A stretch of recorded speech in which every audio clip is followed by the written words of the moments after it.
dear students, today we shall discuss the supplementary piece and paragraph questions on the supplementary lesson, Remember Caesar. We've already discussed the summary. Now paragraph questions, there are 2 questions given in your textbook. Now this play is very, very interesting. It is full of humor, it is full of irony, and it has many interesting incidents. The baseless fear of Judge Weston, who imagines that someone is trying to assassinate him. And why does he think so? Because of the scrap, the little bit of paper that he has in his pocket. He finds the paper, he finds the words, remember Caesar, scrawled on the paper, and immediately he starts thinking that his enemies are using this opportunity to kill him. And therefore, a big commotion starts in the household. He keeps on taking precautions, troubling everyone, and his wife, quite in contrast with this erratic behavior, does not bother at all. So he starts accusing her, abusing her, and later on towards the end of the play we find that it is after all his own handwriting in order to remind him of a person called Mr. Caesar, who is looking for a job as a gardener, and this is brought to him by his secretary Roger, who too remembers this later. So that is how the play goes on, and it's full of wonderful dialogue, all the emotions and all the thoughts that are going on in his mind, his fears, all these are expressed there, and the conversation between Lord Weston, his secretary Roger, then the replies, the remarks by his wife, all these are interestingly woven, and on the whole the play is very, very amusing to read. Now having discussed the summary, we shall now move on to the paragraph questions. 2 more questions you find here which are important for you to analyze the play. In your examination you would get hints. Now we are just going to discuss the questions based on the play. Now these questions carry 5 marks each. Now look at the first question, it is on page 206. Answer the following questions in a paragraph of about 150 words each. Remember Caesar is a light-hearted comedy, so it's nothing serious. It is amusing, it is jovial. Discuss the statement in a group and identify various aspects such as title, plot and characterization that contribute to the humor in the play. So what make the play a humorous one? The very title of the play, the plot around which it revolves, and the various characters found in the play. So we are going to have a discussion here. So this could be a model answer. Remember Caesar is a play full of humor and irony. So it has many comical dialogues, utterances, funny incidents in the play when Lord Weston imagines that his life is at stake. So all the measures, the precautionary measures that he takes, the way he fumbles, the way he gropes about the house, the way he orders all the inmates of the house, looks for a gun, looks for protection. So all these form a very amusing tone. They give you an amusing situation. The title reminds the readers of the great Roman monarch Julius Caesar. Remember Caesar. So there is a reference to Julius Caesar. It's a reminder actually, there is no literal reference there. The name coincides. The name of the person who comes to meet Lord Weston and the Roman emperor who had been assassinated. Both of them bear the same name. In other words, the gardener who intends to meet Lord Weston bears the name of the Roman emperor Julius Caesar. The words, remember Caesar, written on a scrap of paper seem to Lord Weston a threat to his life. So these words, they are like a threat to him. It's a warning to him. Remember what happened to Caesar. You are going to face the same plight. So that is how he takes it. The date of the message coincides with the 15th of March, the date of the assassination or murder of Julius Caesar. The Ides of March, the 15th of March, the date on which Caesar was killed by his own senators. So Lord Weston jumps to the conclusion that his life is in great danger, fearing someone has plotted to murder him. So he thinks that he has many enemies in his field, in his profession, and therefore some of them have planned to exact their vengeance on him. So they've decided to kill him on this particular date, which would coincide with the death of Caesar. But finally, Roger, his secretary, reminds him about a man by name Caesar. So, a gardener by name Caesar who wanted to meet him, and Lord Weston had asked him to meet him later at his house. Now, Lord Weston recalls that he himself has written the message. So, later Lord Weston understands that he has written the message. The precautionary steps taken by Lord Weston and the light-hearted replies of Lady Weston add humour to the play. So, the wife is not at all perturbed. She knows that her husband is making unnecessary commotion. So, she doesn't bother at all. She knows that nothing would happen to her husband. So, she gives very careless responses and replies. She is not at all moved or affected by the ruckus going on in the household. When Mr. Weston tells Lady Weston that her husband's life is in grave danger, that is, his own life is in grave danger, she is cool and calm enough to say that the last time it was in danger, he was busy eating meat. So, even the earlier time, the same situation had happened. Lord Weston had feared that his life was a danger, but he spent the time eating meat, nothing had happened to him. So, the same thing is going to be repeated now. Readers burst into laughter when Lord Weston tries to defuse the infernal machine, thinking that it is a bomb, that it would explode any time, So, he takes the packet, there is a packet kept on a chair, and he mistakes the packet to be a packet containing a parcel containing a bomb. So, he tries to defuse it, puts it in a pail of water, then takes some thick books from the bookcase and thrusts the books inside, so that the packet would get fully immersed in water, and only towards the end he realizes that it is his new velvet coat, and so he is going to lose it forever. It is soaked in water, it has become useless. So, it is actually nothing but the parcel containing a velvet cloak for Lord Weston, and it gets soaked in water along with 6 books with beautiful binding that are plunged into the pail of water to keep the parcel well immersed. So, all his precautions turn useless. So, they have actually damaged the beautiful velvet cloak. The commotion and unnecessary hue and cry created by Lord Weston due to his imaginary misconception. What is misconception? Wrong notion, wrong idea, mistaken idea. So, all these make the play interesting, amusing and humorous. Thus, the title and characterization contribute to the humor in the play. So, this is how you analyze the play and frame your answer. So, we have answered one question. Remember, it carries 5 marks. We move on to the next question. Here it is comparison. Compare the character traits of Lord Weston and his wife.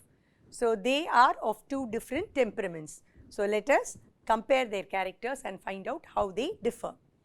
Lord Weston was a famous judge in London. So, a very intelligent person, a well-known, a prominent personality, well respected, well admired and well honoured by everyone. He holds a prime position in society. He described himself as the best known and certainly the most impartial judge in England. So, he is prone to a little bit of boasting. So, that is how he calls himself. He says he is the most impartial judge in England and he is the most popular personality too. He was proud to say that he won his position by hard work and enthusiastic service. He even urges his secretary not to take leave when the poor man asks for half a day's leave. Immediately he talks about his past and says that he has risen to this position by dint of his hard work, by dint of his sincerity and by virtue of his punctuality and his spending all the time towards his profession. He was absent-minded at times, that is, Lord Weston was absent-minded at times. That is why he had forgotten that he himself had written the message, remember Caesar. So, it is only because of his absent-mindedness that he had forgotten the fact that he had hurriedly scribbled the terms, remember Caesar, on a piece of paper and thrust it into his pocket. He refused to be influenced by any offer. He had never twisted the law to please anyone. So, this shows his upright nature, his honest character. He refused to be influenced by any offer and he never deviated from the truth, from the right, and therefore he had incurred the wrath of many persons. You know, the position of a judge is very dangerous. So, when you deliver sentences of imprisonment or punishment to others based on what you have analyzed or surmised or having understood the case properly, when you feel that someone has committed a mistake and you subject them to imprisonment, definitely you become an enemy of that person. So, Lord Weston fears that one such enemy has taken an opportunity to exact his vengeance on him. So, he is trying to kill him and thereby prove that he is stronger, in the sense that he has been punished and therefore he wants Lord Weston to suffer and give up his life. He was very firm, Lord Weston was very firm that he should not please his enemy by dying on the day of his choice. So, Lord Weston does not want to die on this day because the enemy had specifically written, remember Caesar. So, the day of death of Caesar should not coincide with his death. He was not going to get assassinated that day as planned by the enemy. So, this is the wild imagination of Lord Weston as a result of his absent-mindedness. Credulity was his flaw. So, credulity, gullibility, believing this note without realizing that it was a harmless little bit of paper. Fear gripped him when he read the message and he was desperate enough to protect himself, however foolish his actions were. So, however silly he seemed to behave, though he behaved in a silly fashion, what did he do? He was very desperate, he was helpless, hopeless. Somehow or the other he wanted to save his life. He was certain that his life was in danger. He was definitely going to be killed that day and therefore he was taking all sorts of safety measures to safeguard himself from death and make the enemy's plan fail. So, these are the traits of Lord Weston. Now, let us analyze the characteristics of Lady Weston. Lady Weston was an excellent homemaker. So, she took care of her husband. So, she was very caring actually. She looked after the house in a very good manner. She was known for a practical simplicity. So, she considered everything to the point, matter of fact. She was very practical to the core, a down-to-earth person, intelligent. So, she was well known for her intelligence. She was an intelligent lady. She was a much practical lady. So, she was well known for her intelligence as well as malice towards the absurd behavior of her husband. Malice in the sense irritation, frustration. She was scorning at her husband because he was unnecessarily creating a great commotion, fearing unnecessarily, losing his cool, losing his temper, making everyone panicky and making everyone tensed up. So, she did not like this sort of behavior from her husband. She was charming and had a light-hearted approach to the problem her husband was facing. So, she knew that it was not at all serious. He was unnecessarily worrying. So, she was confident that nothing would happen to him and therefore, she had a light-hearted approach. She did not take it seriously at all. Her remarks were frivolous, intended to tease and taunt him. So, she kept on remarking in a silly manner so that she would tease him and taunt him, keep on remarking something or the other, and he grew irritated and he started abusing her, saying that she was not at all interested in his welfare. Though it seemed that she was careless and uncaring. So, outwardly it would appear that she was careless. What is careless? Indifferent. She was not at all bothered about the well-being of her husband, and uncaring. She did not care for him. She was indifferent. Her cool, calm and composed temperament, quite in contrast with that of the agitated Lord Weston, gains her admiration. So, towards the end we start admiring her. We realize that she has in fact understood the situation well, and that is why she has not at all reacted extensively. So, she brings a tray filled with drinks and some snacks for her husband, and see, it's quite unlike a woman who knows that her husband is going to be killed. She does not believe it at all and therefore, she is very casual and her behavior is as usual. She does not at all think that there is something bad going to happen to her husband. And when we find that she is right, our admiration, the reader's admiration towards the lady increases. Sarcasm was a forte.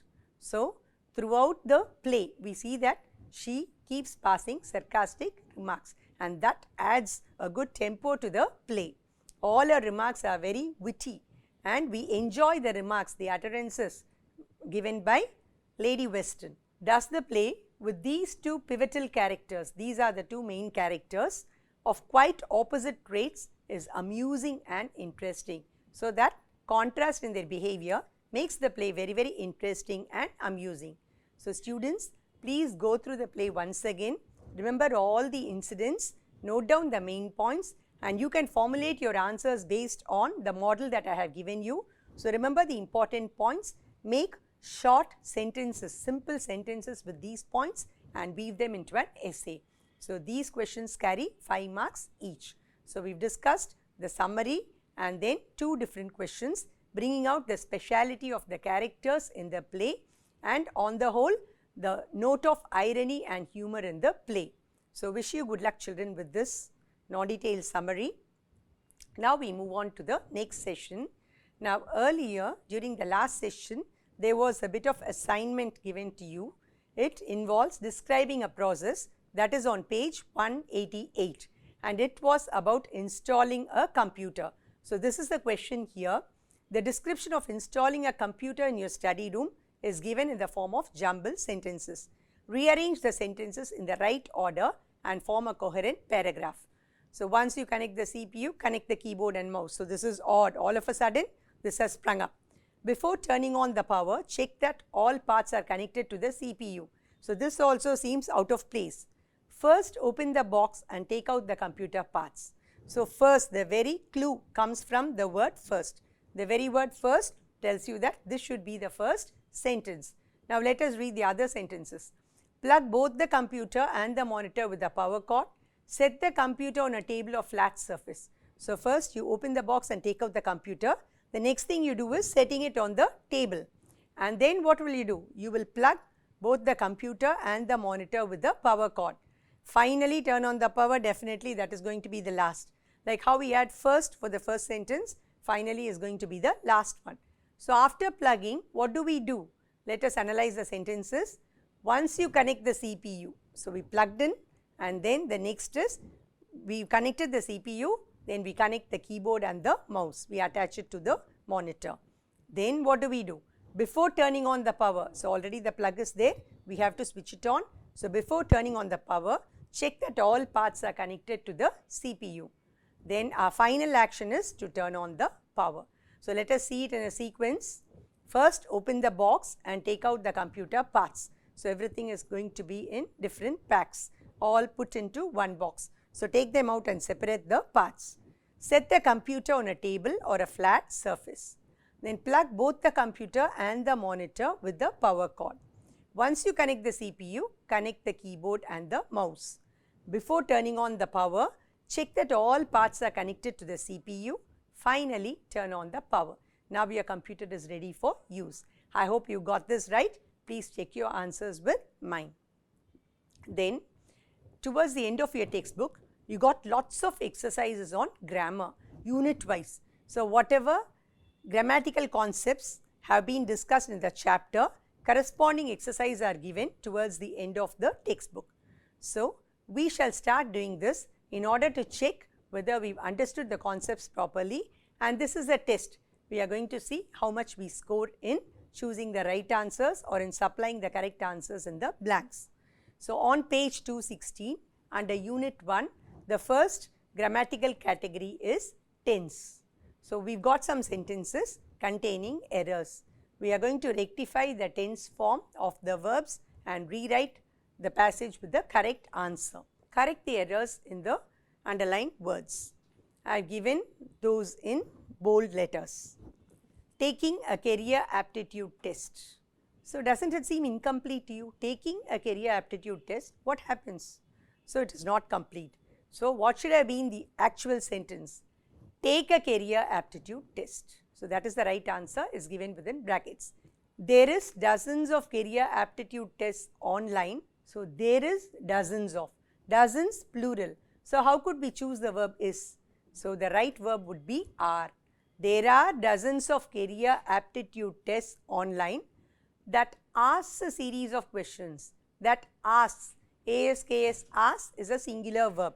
But we are talking about dozens of tests. And what do these tests do? They ask questions. Therefore, the verb should be plural. So, we choose ask. These tests ask a series of questions. These is formulated to find out.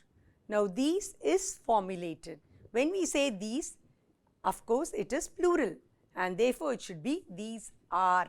So, plural verb are. These are formulated to find out what kind of work would suits you the best. Now, isn't it jarring would and suits?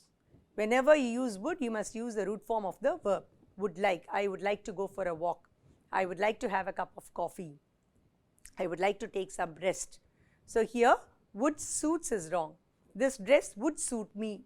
So, here you remove the S and the right answer is what kind of work would suit you the best? Without S, the answer is S-U-I-T. What kind of work would suit you the best? These tests analyzes, again singular plural.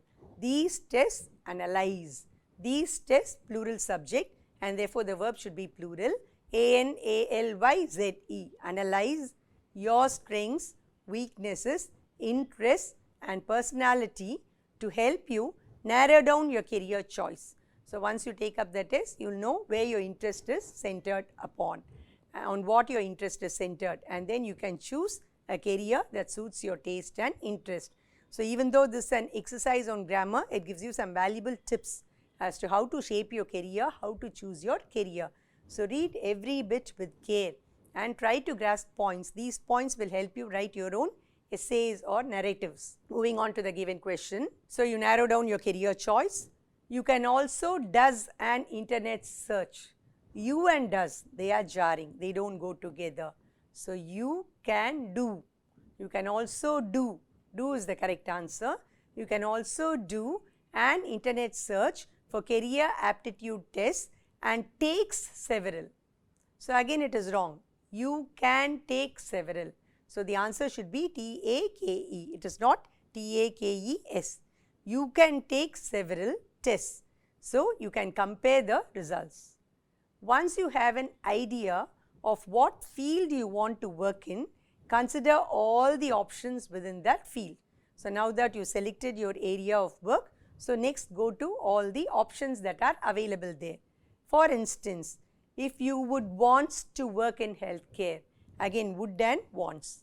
If you would want, if that is your choice, if you like to, if you wish to, if you would like to choose, if you would wish for a career, so there is no S after wants.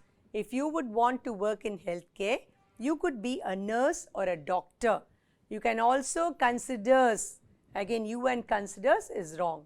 You can also consider paramedical careers in physiotherapy, occupational therapy and microbiology.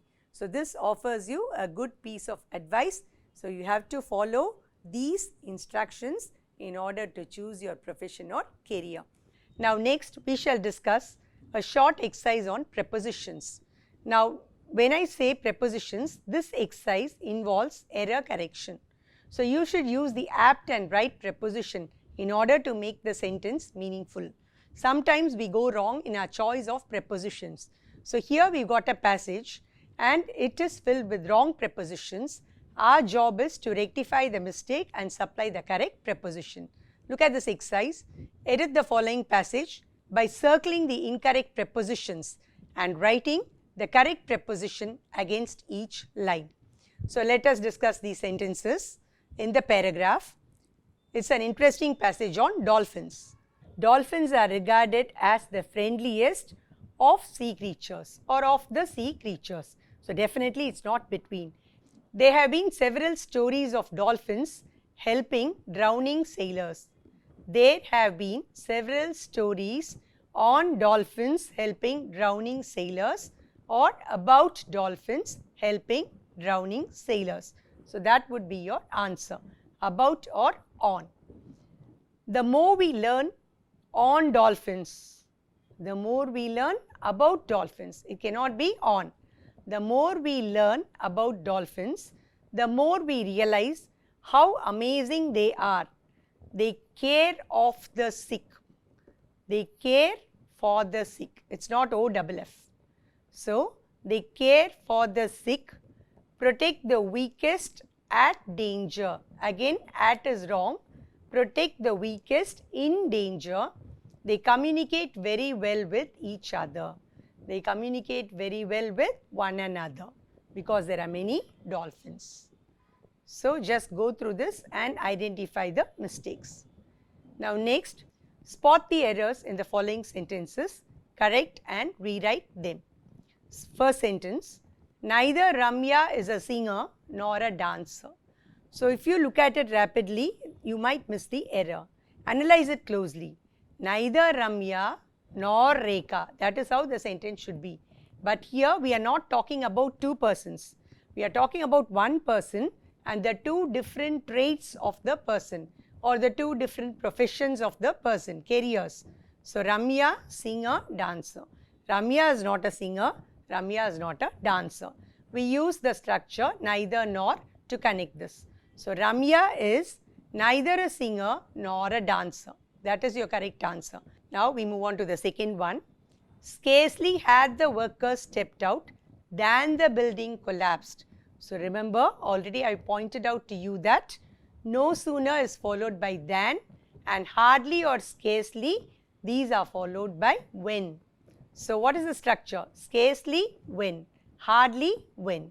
So scarcely had the workers stepped out when the building collapsed. W-H-E-N.